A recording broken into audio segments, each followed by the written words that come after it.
conocimiento de su voluntad,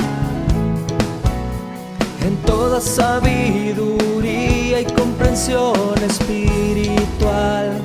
Oh, oh. Llevando fruto en toda buena obra,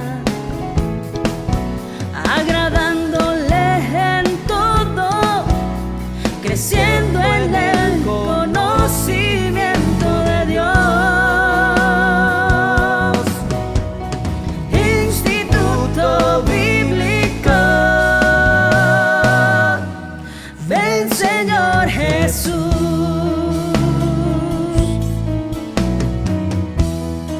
Estableciendo la cultura del reino con la palabra de Dios, instruyendo nuevos discípulos. Instituto Bíblico, ven Señor Jesús. Hola, bendiciones, amados hermanos. Qué bueno que te hayas conectado a esta última clase de esta serie que le hemos titulado Las 7 iglesias del Apocalipsis. Hemos llegado, amados hermanos, a la última lección y hoy vamos a estar entrando a ver lo que es la carta a la iglesia de la Odisea. No te puedes perder absolutamente ninguna parte de esta video clase. ¿Por qué?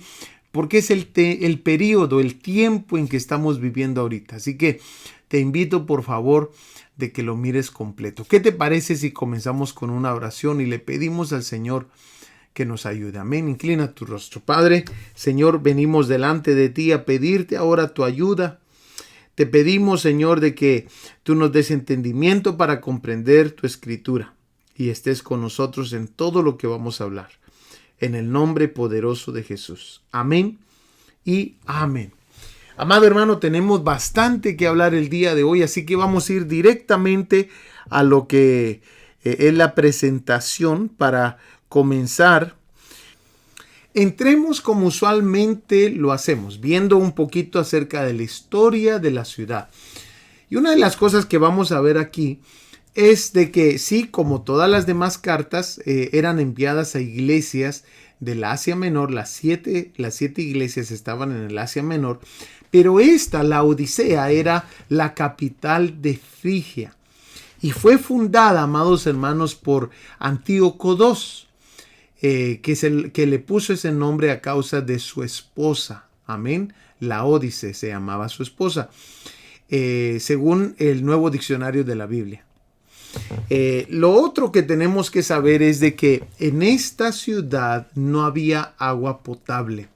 Entonces ellos tenían que traer el agua de unas termas de Hierápolis por una red de tubería. El agua llegaba tibia y provocaba vómitos en muchos casos. Mira qué interesante eso. Lo otro es que se convirtió en un centro financiero. Había ahí en esa ciudad un banco. Y mira lo que encontré en esta nota. El área alrededor de la Odisea es fértil.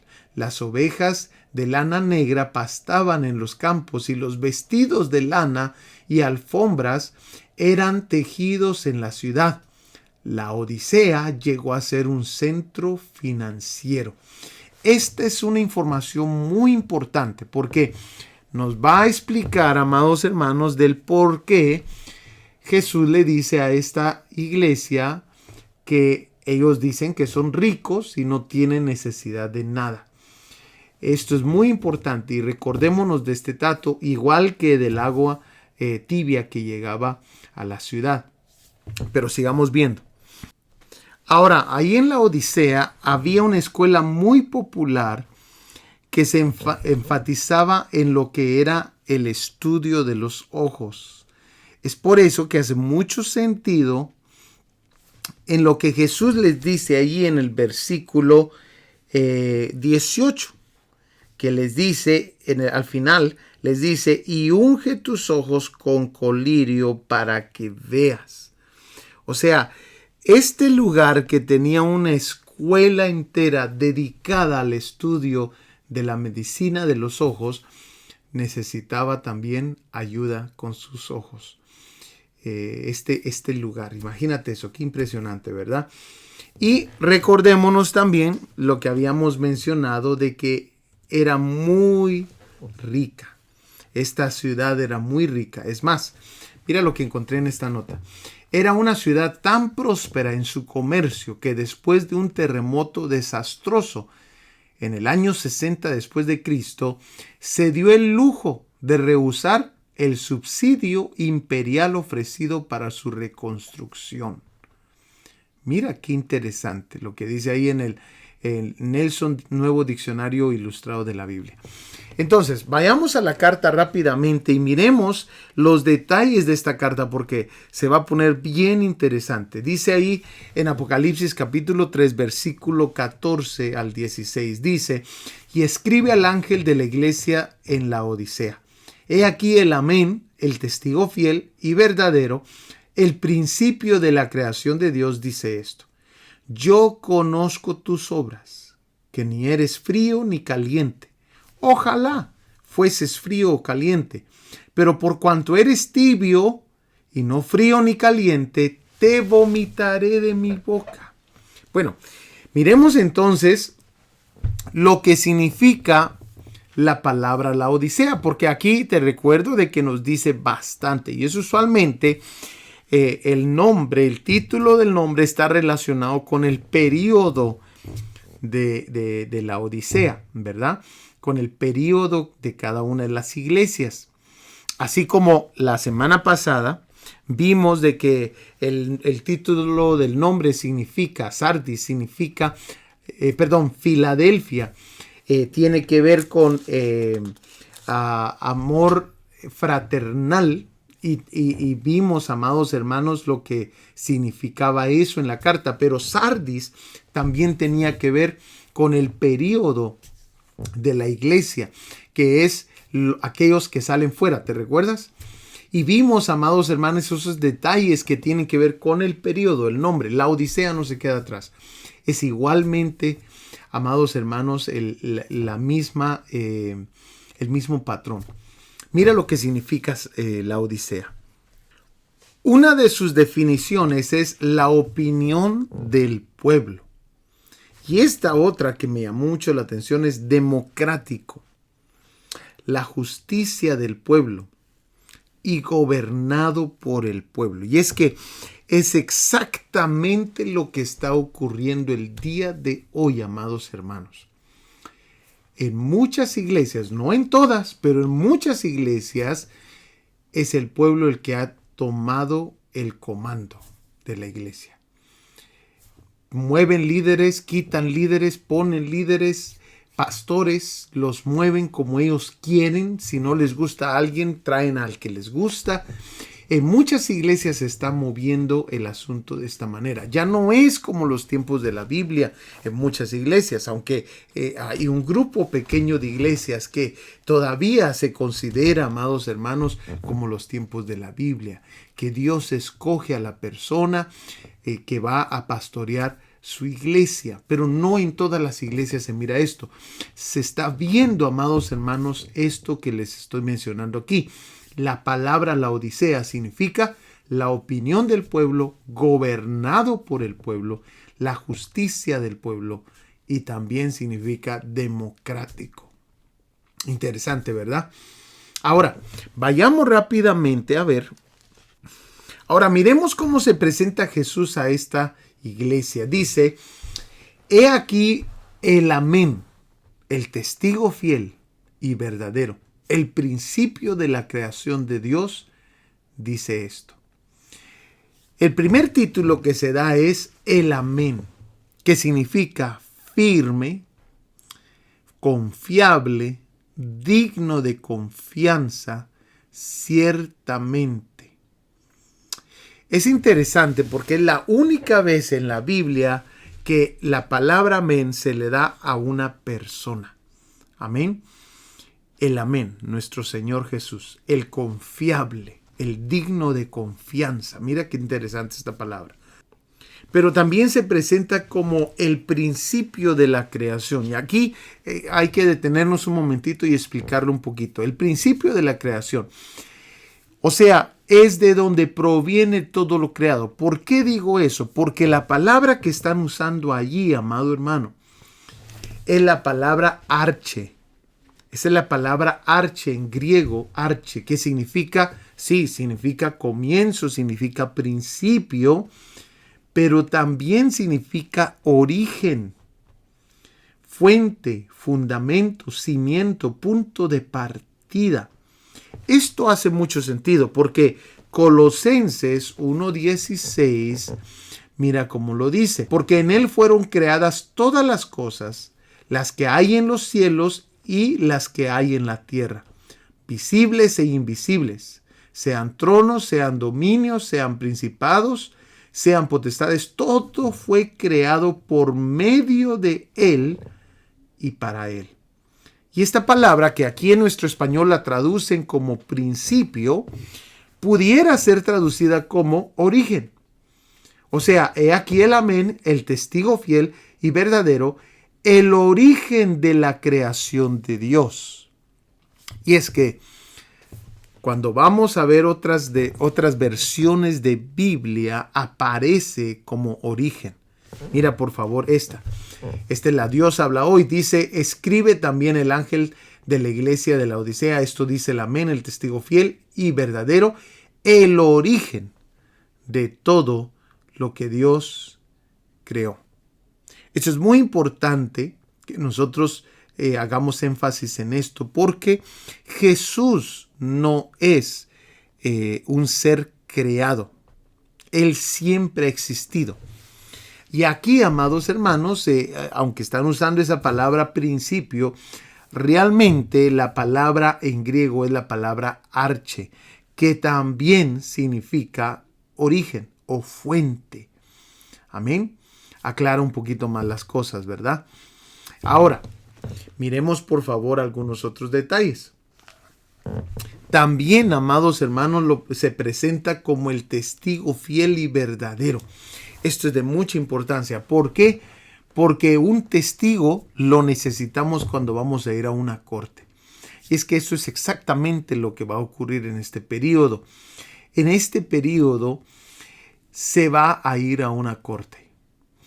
Mira lo que dice aquí. Un testigo es necesario en una corte, dando a entender que al final de este periodo, que ya no vienen más, habrá una corte donde vamos a necesitar un testigo fiel y verdadero.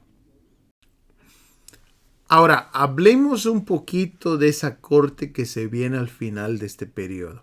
También se conoce como el bima de Cristo. Miremos ahí en 2 Corintios capítulo 5 versículo 10. Porque es necesario que todos nosotros comparezcamos ante el tribunal de Cristo. Esa es la palabra que andamos buscando. Para que cada uno reciba lo que haya hecho mientras estaba en el cuerpo, sea bueno o sea malo. Esa palabra significa tribunal. O sea, la silla de juicio, una corte judicial o asiento de tribunal. Ahora, es importante darnos cuenta cómo la gente va a ser juzgada en este entonces. Muchos van a terminar avergonzados, amados hermanos, pero hay un grupo el cual Cristo se lleva a su iglesia, y miremos cuáles son aquellas cosas de importancia. Por ejemplo, cómo son juzgados. Una de las cosas es de que la Biblia dice claramente ahí en Hebreos capítulo 4 versículo 13 que no hay absolutamente nada oculto que no vaya a ser descubierto. Mira lo que dice. Y no hay cosa creada que no sea manifiesta en su presencia. Antes bien, todas las cosas están desnudas y abiertas a los ojos de aquel a quien tenemos que dar cuenta. Esto va a ser exactamente, amados hermanos, antes de la tribulación, durante el tiempo del abrir y cerrar de ojos. Y es que en nuestra mente, amados hermanos, tal vez no haga mucho sentido, porque decimos, pero ¿y cómo va a ocurrir esto? Pero recordémonos, amados hermanos, de que en todo el tiempo han habido cortes. Por ejemplo, si vamos al libro de Daniel, nos damos cuenta que allí hubo una corte y el rey que está allí en el libro de Daniel ni siquiera se ha dado cuenta que ya pasó por una corte. Mira por favor el capítulo 5, si no me equivoco, sí, capítulo 5, versículo 26. Están hablando de este rey llamado Belsasar. Daniel capítulo 5, versículo 26. Esta es la interpretación del asunto. Mene, contó Dios tu reino y le ha puesto fin. Tekel, pesado has sido en balanza y fuiste hallado falto.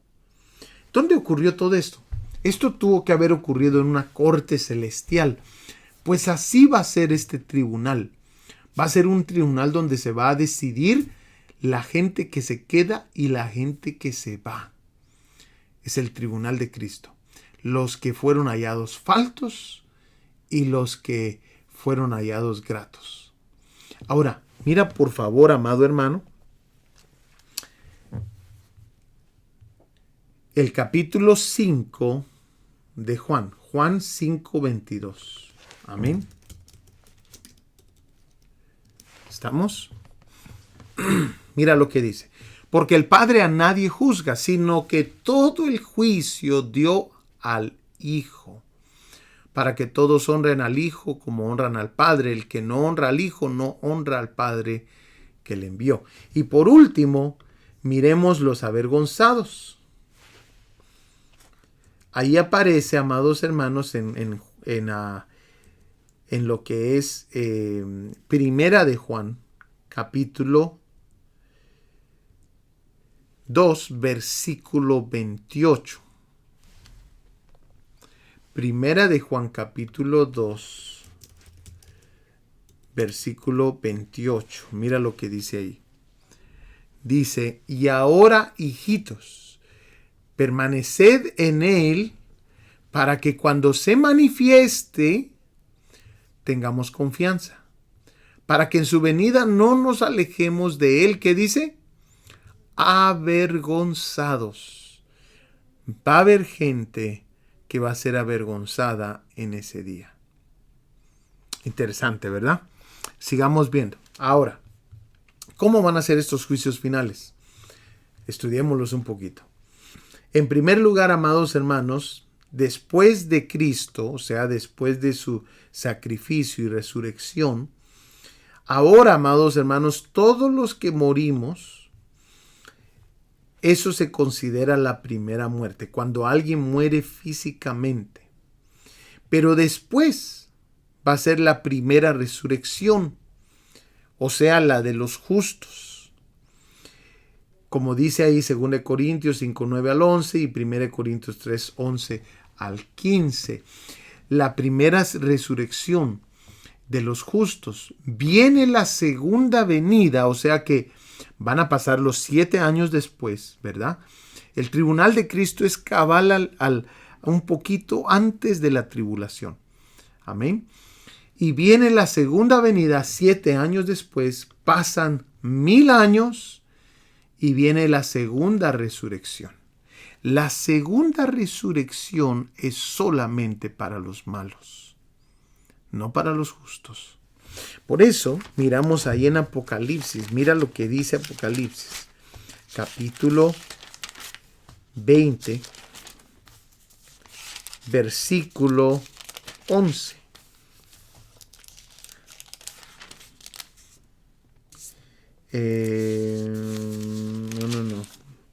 No ese es el que ando buscando. El capítulo 20, versículo 6. Mira lo que dice Apocalipsis 26. Bienaventurado y santo el que tiene parte en la primera resurrección. La segunda muerte no tiene potestad sobre estos, sino que serán sacerdotes de Dios y de Cristo y reinarán con él 1000 años. Entonces nos damos cuenta, amados hermanos, ahí entra lo que es los santos y dice que son bienaventurados los que tienen parte en la primera resurrección. O sea, ¿cuál es? El tribunal de Cristo. Interesante. Bueno, sigamos viendo. Después de esto viene lo que se conoce como la segunda muerte. Es una muerte eterna. Y es allí en el lago de fuego. Amén. Entonces, en este periodo se va a dar ese acontecimiento. Al final de este periodo se da el acontecimiento que conocemos como el tribunal de Cristo. Esa corte. Es por eso que se necesita un testigo fiel y verdadero. Aquel que presenció todas las cosas, aquel que vio todas las cosas. Amado hermano, esto es de mucha importancia. ¿Por qué? Porque este periodo se conoce como el periodo del cristiano tibio. ¿Te puedes imaginar, amados hermanos, cuántas oportunidades tenemos nosotros ahorita para reconciliarnos con Dios, para hacer las cosas bien con Dios, para motivarnos a crecer en Dios? Pero muchos están desaprovechando esas oportunidades. Bueno, ahora vayamos rápidamente a ver cómo son los indicadores del cristiano del periodo de la Odisea. Y es que Jesús va a darnos una lista de cosas que le tenemos que poner mucha atención. Aquí hay bastantes cosas que nosotros tenemos que anotar. Mira el versículo 16. Pero por cuanto eres tibio y no frío ni caliente, te vomitaré de mi boca. Porque tú dices, yo soy rico y me he enriquecido y de ninguna cosa tengo necesidad. Y no sabes que tú eres un desventurado, miserable, pobre, ciego y desnudo. Por tanto, yo te aconsejo que de mí compres oro refinado en fuego, para que sea rico, y vestiduras blancas para servirte, y que no se descubra la vergüenza de tu desnudez, y unge tus ojos con colirio para que veas. Bueno, hay bastantes cosas aquí. Miremos la primera. Dice que es el tipo de cristiano, el cristiano de la Odisea, del periodo de la Odisea que estamos viviendo ahorita, es el cristiano tibio. Su relación con Jesús no es ferviente, se conforma con una relación tibia. ¿Sabes cómo lo pongo yo? Tú sabes que con un refresco bien frío, tú te puedes refrescar rico, ¿verdad? En un día caluroso vas a estar ahí tomando de un refresco frío con hielo, rico. En un día que estás enfermo puedes estar tomando una tacita de té caliente y te va a servir bastante. Pero un refresco tibio es como aquel, no sé si te ha pasado, que has dejado un refresco en tu carro, lo dejaste ahí por varias horas y estaba el calor aquel. Nunca llegó a hervir, nunca llegó a ser caliente y tampoco ya está frío, se deshizo todo el hielo y ahora quedó tibio. ¿Te ha pasado? ¿Te tomarías eso? Sabemos de no tomarlo. ¿Por qué? Porque puede llegar a enfermar. Pues las aguas que llegaban a la Odisea, a esta ciudad, eran aguas termales que no llegaban ni frías ni calientes, llegaban tibias. Y según los estudiosos dicen que podían hasta enfermar a la gente. Ellos tenían que tener mucho cuidado con las aguas que llegaban. No tenían agua potable allí en la ciudad. Las tenían que traer de otra ciudad. Ahora, mira lo que encontré aquí en el comentario bíblico Mundo Hispano. Dice, tibio es templado, tibio. Y no se encuentra ni en el Nuevo Testamento ni en la Septuaginta. Solamente aparece en este versículo. La palabra, no obstante, era conocida por este historiador, quien la usa para describir las aguas insípidas que causan náuseas. Pero la carta a la Odisea nos deja saber algunos otros detalles. Nos deja saber que la persona que es tibia no es salva. ¿Cómo sabemos eso? Porque el versículo 16 nos dice que Jesús lo vomita. Yo en lo personal pienso que está hablando de gente que no es salva. Ahora, ¿por qué también lo digo? Porque ha sacado a Jesús de su vida. Jesús toca la puerta, en el versículo 20 nos lo dice. Y también el versículo 20 es un verso muy importante porque nos dice, mira lo que dice: he aquí, yo estoy a la puerta y llamo. Si alguno oye mi voz y abre la puerta, entraré a él. Dando a entender, amados hermanos, de que este tipo de cristiano ya no tiene a Jesús morando dentro de sus vidas. Esto es de mucha importancia. Entraré a él. Por eso es de que yo creo que estamos hablando de un cristiano no salvo. Y es que si hacemos realmente una investigación profunda, muchos de los cristianos en las iglesias el día de hoy no son salvos. Se han conformado por una relación tibia con Jesús, donde solo es ir a la iglesia, pero no hay relación, no conocen a Jesús, no han investigado de Jesús, no han indagado acerca de Jesús. Y eso es lo que tenemos el día de hoy y lo que se está dando el día de hoy. Aquí está el ejemplo que te había mostrado. Algo frío lo podemos tomar y refresca. Algo caliente hasta sirve para medicinal. Pero algo tibio es como aquel refresco que dejamos adentro del carro y que se calentó lo suficiente para no volverlo a tomar y no está suficientemente frío para poderlo tomar. Es más, usualmente se tira, ¿verdad que sí? Eso es lo que hacemos. Entonces, aquí la relación del cristiano del periodo de la Odisea es una relación tibia. Miremos qué más. Lo próximo es de que también dice, el cristiano de este periodo dice: yo soy rico. Dice: de ninguna cosa tengo necesidad, pero es pobre espiritualmente. Miremoslo ahí. Dice: yo conozco, versículo 15, yo conozco tus obras, que ni eres frío ni caliente. Ojalá fueses frío o caliente, pero por cuanto eres tibio y no frío. Bueno, versículo 17, porque tú dices: yo soy rico y me he enriquecido y de ninguna cosa tengo necesidad. Y no sabes que tú eres un desventurado, miserable. Y ahí comienza a hablar. Algo interesante que ocurre en este periodo. El cristiano está conforme. Y la conformidad en la Biblia no es muy bien vista. Es una mala actitud, la conformidad, que eso es lo que le puse aquí. ¿Por qué? Porque miramos en Mateo capítulo 5, versículo 3, que la Biblia claramente nos dice: bienaventurados los pobres en espíritu. ¿Cuál es un espíritu pobre? Aquel que siempre está necesitado de Dios. Amén. Es una actitud correcta en la palabra de Dios. Aquel que está conforme, que ya se siente suficiente, lleno, que se siente rico, es lo opuesto a esta actitud que aparece ahí en Mateo 5:3. Bienaventurados los pobres en espíritu, pues de ellos es el reino de los cielos. Entonces, los pobres en espíritu es una actitud de necesidad espiritual. Amén.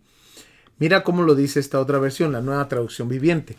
Dios bendice a los que son pobres en espíritu y se dan cuenta de la necesidad que tienen de Él, porque el reino del cielo les pertenece. El cristiano de este periodo es un cristiano conforme. Es un cristiano que se ha conformado con lo que ha recibido y no busca más. Aparte de una relación tibia, pero sigamos viendo qué más. También lo mencionan como un cristiano desventurado. Hermano. Es aquel cristiano que solo aprende pasando por el problema. La palabra que usan allí es talaiporos, que significa soportar prueba, y pareciera que fuera algo positivo, Pero no, es aquel que solamente aprende pasando una prueba. Por eso también se traduce talaiporos como miserable, según la Nueva Concordancia Strong exhaustiva. Entonces, nos damos cuenta, amados hermanos, que esto es en contra de lo que la Biblia está enseñando también. Mira cómo es que la Biblia nos manda que nosotros seamos. Proverbios 22:3 dice: el avisado ve el mal y se esconde, mas los simples pasan y reciben el daño. O sea, el cristiano del día de hoy, del período de la Odisea, aquellos que se han conformado a este período, es un cristiano simple, como se le llama aquí en Proverbios 22:3. Mas los simples pasan y reciben el daño. Pero aparte de eso, también nos dice que es un cristiano pobre. No estamos hablando de una pobreza de espíritu, como lo mencionaba Mateo capítulo 5, sino una pobreza espiritual. Y vamos a explicar la diferencia. Alguien que no es rico espiritualmente, o sea, no tiene frutos. Una cosa es ser pobre en espíritu, como lo dice Mateo capítulo 5, y otra cosa es ser pobre espiritualmente. Amén. El pobre de espíritu es necesitado de Dios. El pobre espiritualmente significa que no tiene frutos espirituales. Amén. Espero me explique. La prosperidad espiritual es sinónimo de alguien que tiene frutos espirituales. Alguien pobre es alguien sin frutos. ¿Cuáles frutos? Bueno, los que aparece ahí en Efesios 4:32 y 1 Pedro 3:8, como el amor, la compasión, la benignidad, el perdón, la misericordia. Y vamos a ver todos los demás después en los próximos, porque también nos los pone. Pero también, amados hermanos, nos vamos a dar cuenta que dice que también es un cristiano ciego. O sea, cristiano tibio, cristiano que dice que es rico, cristiano desventurado, cristiano pobre, cristiano ciego. ¿Y qué significa esto? Bueno, segunda de Pedro capítulo 1 versículo 9 nos dice: pero el que no tiene estas cosas tiene la vista muy corta, es ciego, habiendo olvidado la purificación de sus antiguos pecados. Y ahí, amados hermanos, unos versículos antes nos dan la lista que deberíamos de tener todos. Comienza con fe, buena conducta, entendimiento, dominio propio, paciencia, devoción, afecto fraternal y amor. Esto habla de carácter. Y el cristiano de este periodo no lo tiene. Interesante, ¿verdad? Es un cristiano ciego. Pero tú y yo tenemos que hacer la diferencia. ¿Por qué te digo que tú y yo tenemos que hacer la diferencia? Porque en este periodo de la Odisea dice la Biblia que hay vencedores. Versículo 21. Al que venciere, le daré que se siente conmigo en mi trono. Hay un grupo de personas que va a querer ser diferente, que va a querer no conformarse al ciclo de este tiempo. No conformarse, amados hermanos, como dice ahí en Romanos capítulo 12, versículo 2. Romanos, no os conforméis a este siglo. Amén. Sino transformaos. Y es que ese es el problema con el cristiano de la Odisea. El cristiano de la Odisea es un cristiano conforme, no transformado. Amén. Sigamos viendo porque se pone interesante. Ahora, también nos habla, amados hermanos, de la desnudez. Este tipo de cristiano de la Odisea es un cristiano desnudo. Alguien que no se vistió de la vestidura espiritual que el Espíritu Santo provee. ¿Cuál es? Colosenses capítulo 3, versículo 12. Vayamos rápidamente a ver esa lista, porque es una lista hermosa. Capítulo 3, versículo 12. ¿Lo tenemos? Dice, versículo 12, vestíos pues como escogidos de Dios, santos y amados, de extrañable misericordia, de benignidad, de humildad, de mansedumbre, de paciencia, soportándonos unos a otros y perdonándoos unos a otros. Si alguno tuviere queja contra otro, de la manera que Cristo os perdonó, así también hacedlo vosotros. Y sobre todas estas cosas, vestíos de amor, que es el vínculo perfecto, y la paz de Dios gobierne en vuestros corazones, a la que asimismo fuisteis llamados en un solo cuerpo, y sed agradecidos.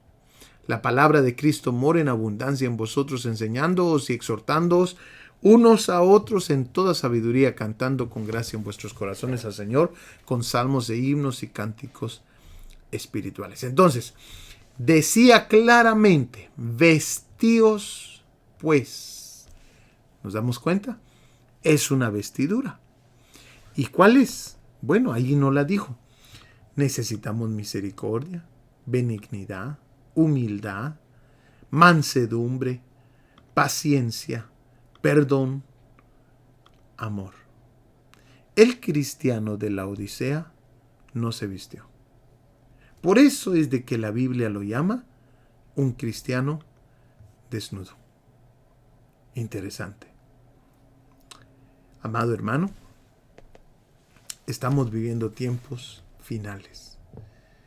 Muchos cristianos de las iglesias del día de hoy son cristianos tibios, que no tienen relación con Dios, que no oran, no leen su palabra, no ayunan, no hacen vigilias. Son cristianos que dicen, tengo suficiente, yo soy rico. Son cristianos desventurados. O sea, que tienen que pasar la prueba, el problema, para entender, para aprender. Son cristianos pobres, ciegos y desnudos. Ahora, esto no lo digo yo, esto lo dice la palabra del tipo de cristiano que se va a dar en este periodo. Y es que podemos ir a las iglesias y darnos cuenta, amados hermanos, que la gente no quiere salir a evangelizar, la gente no quiere salir a hacer misiones, la gente no quiere hablar con nadie de su fe. Solamente quiere llegar el día domingo y pasar un tiempo en la presencia de Dios y aprender un poquito de su palabra, pero hasta ahí, no más. Bueno, entremos entonces, amados hermanos, a ver la parábola de la red, que es la que le toca a esta carta. Dice así ahí en Mateo capítulo 13, versículo 47. Asimismo, el reino de los cielos es semejante a una red que, echada en el mar, recoge de toda clase de peces. Y una vez llena, la sacan a la orilla y sentados recogen lo bueno en cestas y lo malo echan fuera. Así será el fin del siglo. Saldrán los ángeles y apartarán a los malos de entre los justos y los echarán en el horno de fuego. Ahí será el lloro y el crujir de dientes. Sabemos, amados hermanos, que la red tipifica el evangelio. Jesús va a explicar esta parábola.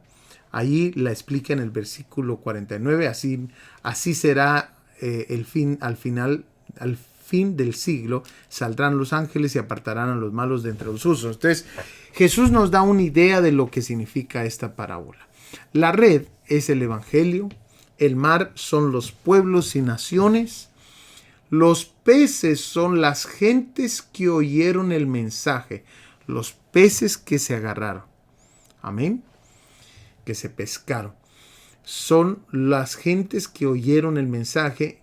Los buenos peces son los que aprovecharon el mensaje del evangelio. Y los malos peces son los que desaprovecharon el evangelio. Ahora, te había mencionado que era muy importante que miráramos lo del testigo fiel y verdadero. Porque ahora tenemos la parábola que nos está dejando claro de que es el fin del siglo y que va a haber algún tipo de juicio, donde se van a escoger los buenos entre los malos. ¿Sí o no va de la mano con lo que vimos acerca del testigo fiel y verdadero? ¿Ya te dices cuenta de algo? Dice el versículo 50, y los echarán en el horno de fuego. Ahí será el lloro y el crujir de dientes. Yo no creo que aquí se esté hablando del infierno. Yo creo que ese horno de fuego muy probable es el tiempo de tribulación que vendrá a la tierra. Aquellos que no fueron aceptables van a quedarse a la tribulación. Van a pasar algún tipo de juicio donde se va a notar no eres aceptable y, amados hermanos, serán echados a la tribulación. Entonces, ¿por qué lo digo? Malaquías capítulo 4 versículo 1 nos da una idea de que el horno de fuego no necesariamente tiene que ver con el infierno, sino Malaquías 4:1 nos dice, porque viene el día, mira, es un día, ardiente como un horno, y todos los soberbios y todos los que hacen el mal serán como paja, y el día que va a venir les prenderá fuego, dice el Señor de los ejércitos, que no les dejará ni raíz ni rama. Entonces, amados hermanos, es muy importante que nosotros atendamos al mensaje del Evangelio y lo aprovechemos, el mensaje del Evangelio. Ahora, la carta que va con esta, la epístola que va con esta carta es la epístola a los Colosenses. Y ahí, amados hermanos, hay dos temas de mucha importancia. En Colosenses 2:8 nos habla acerca de no a las filosofías vanas basadas en el mundo. Mucho cristiano de este periodo, sus ojos están puestos en esta tierra a causa de la predicación que escucha, de las filosofías de este periodo. Pero lo segundo es Colosenses 3:1. El mensaje principal de ahí es: busquen las cosas de arriba.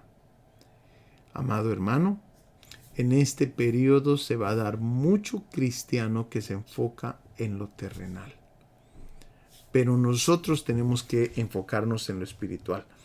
Apocalipsis 3:21 dice claramente: al vencedor le concederé sentarse conmigo en mi trono, como yo también vencí y me senté con mi Padre en su trono. El que tiene oído, oiga lo que el Espíritu dice a las iglesias. ¿Cómo vencieron los vencedores de cada uno de los periodos? Con esta frase: el que tiene oído, oiga lo que el Espíritu dice a las iglesias.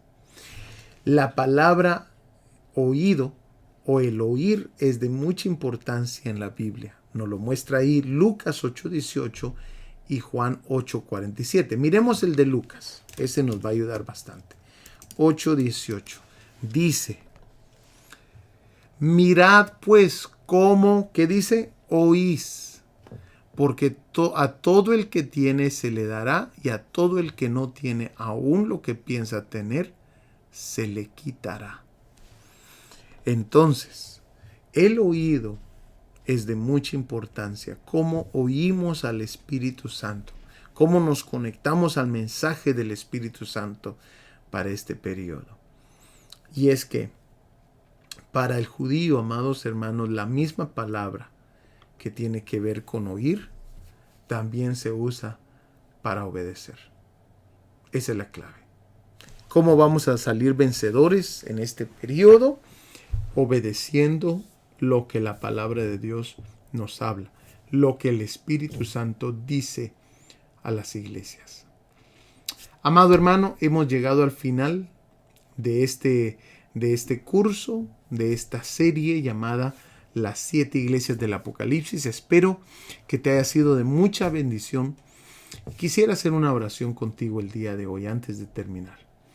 Quisiera pedirte que medites un momentito en esta palabra. Y si hay puntos en esta predicación que hayan tocado tu vida, que tú sabes que no están bien con el Señor, yo te quiero animar. Sí se puede vivir bien con el Señor en este periodo, pero vas a tener que esforzarte. Vas a tener que ir la extra mía. ¿Por qué, amado hermano? Porque hay un cristiano tibio en este periodo y vamos a tener que salir nosotros de ese cascarón, de ese molde del cristiano tibio. ¿Qué te parece si hacemos una oración y le pedimos perdón al Señor si nuestra relación con Él ha sido una relación tibia? Inclina tu rostro y oremos. Padre, venimos delante de ti, Señor, a pedirte perdón. Señor, si muchas de las veces, Padre, nuestra relación contigo ha sido una relación tibia, una relación sin vida, te pedimos, Señor, que tú nos ayudes a caminar, que te agrade a ti nuestro caminar, nuestra adoración, nuestra vida. En el nombre de Jesús, límpianos, Señor, y prepáranos. Y que este mensaje sea un mensaje de impacto para aquellos que están escuchando. En el nombre poderoso de Jesús te lo pedimos. Gracias. Amén y amén. Amado hermano, te espero para la próxima serie que vamos a estar dando. Espero que estés atento ahí a los mensajes para que podamos tomar una serie más juntos. Amén. Que Dios te bendiga. Nos vemos. Saludos a todos. Los vamos a extrañar. Nos vemos. Estableciendo la cultura del reino con la palabra de Dios, instruyendo nuevos discípulos. Instituto Bíblico Ven Señor Jesús.